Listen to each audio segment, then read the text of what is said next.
56번째 위스키 조니 워커 블랙 라벨. 특유의 스모크 향을 제가 그다지 좋아하진 않지만 초기 출시부터 지금까지 살아남은 몇 안 되는 위스키 중 하나입니다.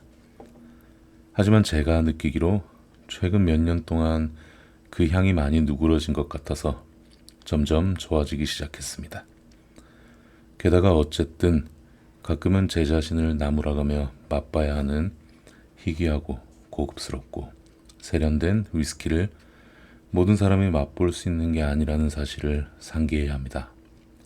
전 세계 많은 사람에게 조니 워커 블랙 라벨 한 병은 스타일과 세련미, 우월한 취향의 대명사처럼 여겨지며 최고로 권위 있고 고급스러운 브랜드입니다. 한 가지 확실한 것은 녀석이 30파운드 미만으로 특히 같은 브랜드의 프리미엄 라인이 2만 파운드 이상을 호가하는 세상에서 점점 더 거저처럼 느껴지고 있다는 점입니다. 혹시나 헷갈리실까봐 말씀드리지만 병당 가격 말입니다. 블랙 라벨 브랜드는 1867년 알렉산더 워커가 올드 하이랜드 위스키를 출시할 때 검은색과 금색 라벨이 기울어진 독특한 사각형 병에 담아 출시했던 것에서 유래했습니다. 사각 모양의 병은 수출에 큰 도움이 되었는데 그 모양 덕분에 주어진 공간에 더 많은 병을 적재할 수 있었고 운송 비용은 절감할 수 있었기 때문입니다. 전설은 단순한 아이디어에서 탄생했습니다. 하지만 녀석에게는 똑똑한 패키징보다 훨씬 더 좋은 무기가 있습니다. 블랙 라벨은 세계 시장에서 단순히 부와 지위의 상징이 아니라 많은 사람에게 프리미엄 블렌딩의 기준이 되었기 때문에 성공할 수 있었습니다. 블랙 라벨의 마스터 블렌더인 짐 베버리지 OBE는 2021년 말에 은퇴하면서 엠마 워커 박사를 막중한 책임을 지고 계속 걸어갈 Keep Working 후임자로 맞이합니다. 점점 더 많은 여성이 이 최고의 블렌딩 포지션을 맡고 있으며 첫 느낌으로는 그녀가 이곳에서 훌륭한 일을 하리라고 보입니다. 브랜드의 주요 싱글 몰트 증류소 4곳은 방문자 센터들은 물론이거니와 소유주인 디아지오는 최근 에든버러 프린스 스트리트에 있는 오래된 백화점에 조니 워커 익스피리언스에 1억 5천만 파운드를 썼습니다. 이곳의 전반적인 분위기는 미국의 놀이공원처럼 요란스러운 느낌을 연상시킵니다만 하이볼과 반짝반짝 화려한 것이 취향이라면 아마 좋아하실 겁니다. 57번째 위스키 주라 18년. 주라는 사랑입니다. 위스키 얘기는 어찌됐든 간에 잠시 미뤄둡시다. 야생동물이 사람보다 25대 1 비율로 많은 곳이 어디겠습니까? 100만 파운드의 현금을 단번에 불사르려면 또 어디로 갈 수 있겠습니까? 조지 오웰처럼 20세기 최고의 영국 단편 소설을 집필하면서 연락두절되고 싶었다면 어디로 숨어들어야 하겠습니까?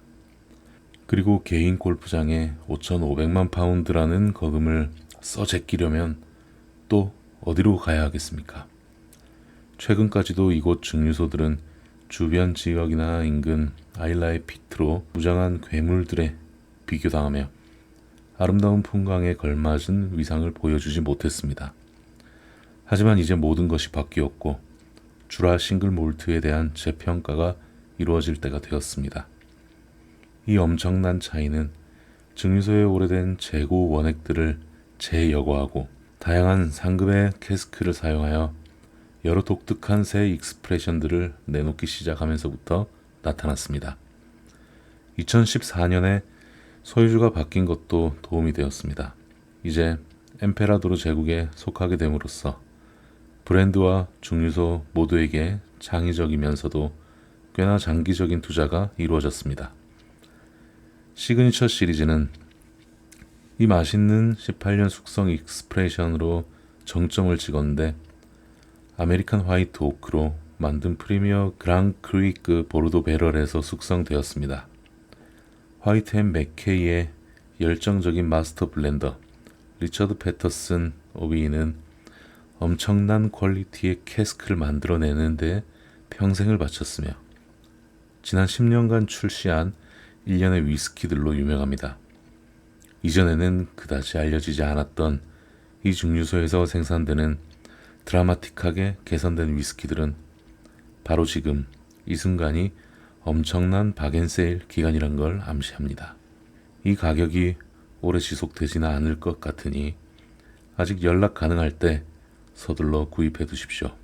하지만 지난 개정판에서 75파운드에 살짝 못 미치는 가격에 판매되고 있기에 숙성 기간과 품질을 봤을 때 눈여겨볼 만하다고 썼기 때문에 이번에는 두구두구두구두구 드럼 사운드 효과라도 넣어줍시다.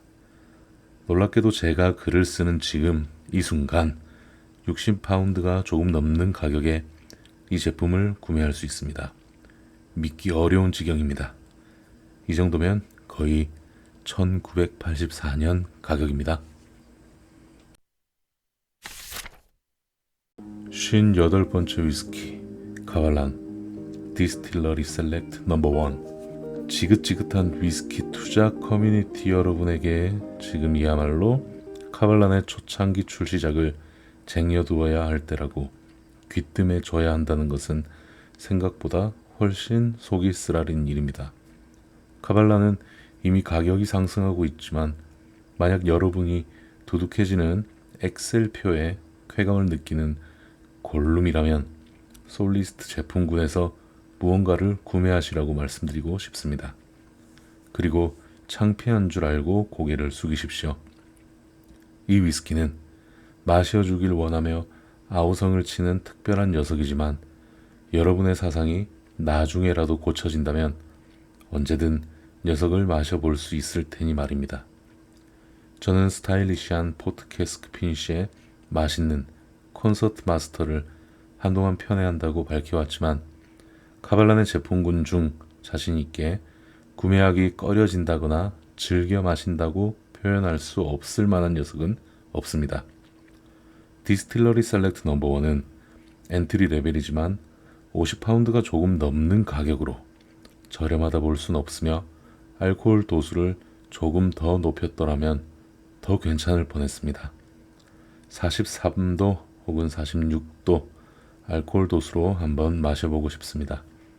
하지만 고작 2005년에 문을 연 2008년까지는 위스키 제품군은 전무했던 증류소라는 점을 감안하면 이들의 품질은 놀랍습니다.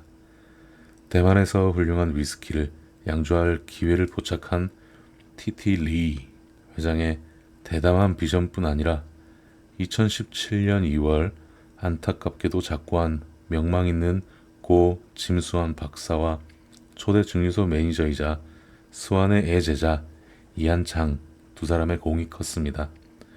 창은 현재 자신의 컨설팅 회사를 운영하기 위해 사임하고 일본에서 증류팀을 이끌고 있지만 이 둘은 함께 위대한 업적을 남겼습니다. 이 녀석은 스코틀랜드 위스키와 켄터키 위스키의 세계 무대에서 한판 대결이 결코 녹록치 않음을 보여주는 단적인 예시입니다. 오늘날 카발란은 각종 메달을 휩쓸고 있는 괴물이며 방문자 센터는 이들이 쌓아올린 수많은 트로피의 무게로 휘청거릴 지경입니다. 이 글을 쓰고 있는 동안에도 100개가 넘는 금메달과 10개의 업계 최고상을 받았으며 국제 와인 및 주류 품평회에서 월드와이드 위스키 프로듀서 트로피를 벌써 3번째 획득했습니다. 아직 구매하지 않으셨다면 지금 당장 달려가시는 걸 추천해드립니다. 59번째 위스키 키로만 사닉. 만약 불법적으로 양조하던 문샤인을 제외한다면 이 녀석만큼 전통적인 양조법을 준수하는 녀석은 없을 겁니다. 규모 면에서 보면 루이스 섬의 아빈 제리크가 견주어 볼 수 있겠지만 키로만은 오랫동안 스코틀랜드에 최초로 지어진 농장 규모의 증류소라는 타이틀을 유지해왔으며 아일라 최초라는 타이틀을 124년 동안 지켜왔습니다. 오늘날에는 다른 나라에는 물론이고 아일라에도 유사한 사업체가 몇몇 생겨나고 있지만 키로마는 시장을 개척한 선구자의 역할을 한 만큼 존경과 지지를 받을 만합니다. 위스키 애호가였던 앤서니 윌슨의 비전으로 2005년 건립된 키로마는 2009년 첫 위스키를 출시했습니다. 이날은 자신의 꿈을 이루기 위해 수많은 역경을 극복한 윌스 씨에게도 감동적인 날이었습니다. 양조에 사용된 보리는 전부 직접 농장에서 재배하고 직접 풀로 몰팅을 하고 직접 숙성시킨 후 완성된 위스키를 아일라에서 직접 병입합니다. 실제로 이제 키로마는 곡물 재배, 몰팅, 증류, 숙성 및 병입 등 전 공정을 아일라에서 진행한다고 자랑스럽게 말할 수 있는 100% 아일라산 위스키를 리미티드 에디션으로 내놓을 수 있게 되었습니다. 그러나 이런 보물을 구하는 것은 당연하게도 매우 어렵기 때문에 저는 이들의 다른 익스프레션들과는 달리 항상 넉넉한 재고가 있고 오늘날 크래프트 증류소 기준으로 매우 저렴한 사닉에 주목했습니다. 녀석은 증류소 북서쪽에 있는 작은 바위 동굴의 이름을 따서 명명되었습니다. 쉐리 캐스크 에이징을 하는데 그 중에서도 주로 혹세드 사이즈의 올드 올로로소 캐스크를 사용해 부드러운 피트 향과 달콤한 시트러스 향이 함께 증류주의 깊이와 파워를 더했습니다. 이곳을 꼭 한번 방문해 보십시오. 위스키 한 잔 손에 쥐고 밀려오는 파도와 바람에 나부끼는 머리카락을 느끼며 바키어베이의 해변을 거니는 것보다 더 기분 좋은 일은 없을 겁니다. 60번째 위스키 킹스 반스 드림 투 드람. 이런 제가 틀린 게 하나 더 있었네요. 물론 단편적으로 말입니다. 왜냐하면 제가 회의적인 시각으로 바라보았던 건 결국 시작조차 못한 이들의 초기 계획이기 때문입니다. 위스키를 사랑하는 세인트 앤드류스 출신의 한 골프 캐디가 처음 제안한 이들의 계획은 태즈메니아 출신의 업계에서도 누군지 잘 모르는 사람의 조언을 받아가며 위스키 전통이 전혀 없는 지역에 위치한 노후한 농장 건물에 호주산 전력 가동식 장비들을 들여 증류소를 짓자는 것이었습니다. 물론 이 모든 비용은 당연히 크라우드 펀딩으로 충당할 것이었습니다. 왜 이 계획이 시작하기도 전에 바로 고꾸라졌는지 저는 정말 모르겠습니다.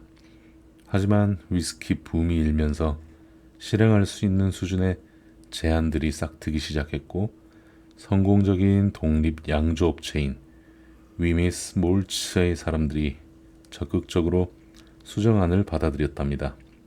소유주는 1300년대부터 인근 위미스 성에 기거하던 부유한 지방 귀족 가문으로 때마침 운 좋게도 문 닫은 증류소를 하나 인수할 작정이었습니다.